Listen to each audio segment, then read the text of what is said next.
Welcome, Alexa users. This is BB Nate, and you're listening to Tatooine Sons HoloNet. Here's the latest Star Wars news from my dad, the Bowtie Jedi Guy. This is your Star Wars news for Tuesday, April 10th, 2018. I'm David, the Bowtie Jedi Guy Jesse. You've got a chance to help make Star Wars history. Funko has a new Porg figure coming out, and they're asking fans to help name it.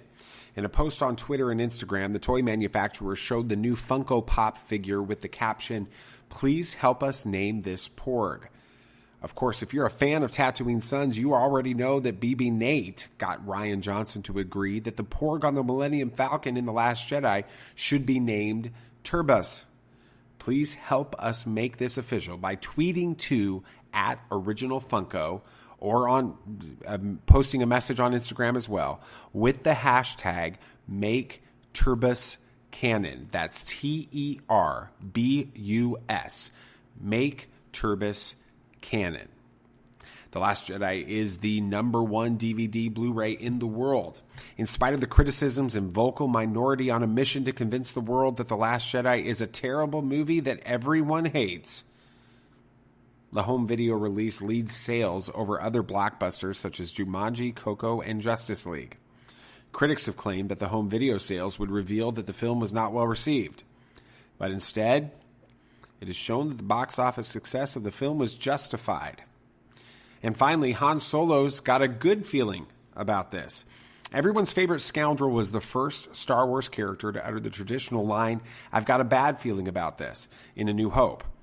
Now it seems that young Han Solo must be more optimistic. The trailer released on Sunday evening shows Solo uttering a glass half full version of the line when he says, "I've got a really good feeling about this." One can only assume that the events of the Star Wars story will change that pretty quickly when the film hits theaters on May 25th. Up next today in Star Wars history, but first, here's Samuel the Hutt. Hi Alexa users, this is Samuel the Hutt. Thanks for listening to Tatooine Sons HoloNet. If you're enjoying the Star Wars news flash briefing, I want to invite you to check out our weekly show called Tatooine Sons, a Star Wars podcast. You can find it on all major podcast directories. May the Force be with you. On this date in 1981, Star Wars was released for the third time. Only now it was with the expanded title, Episode 4, A New Hope. And finally, did you know that Kylo Ren believes it's his birthright to rule the galaxy? For more amazing Star Wars facts, follow the Star Wars Fact on Instagram. That's the most important Star Wars news for the day. May the Force be with you. Tatooine Sons HoloNet is brought to you by faithful supporters on Patreon. To learn more about Tatooine Sons, please go to TatooineSons.com. That's Tatooine Sons, SONS.com.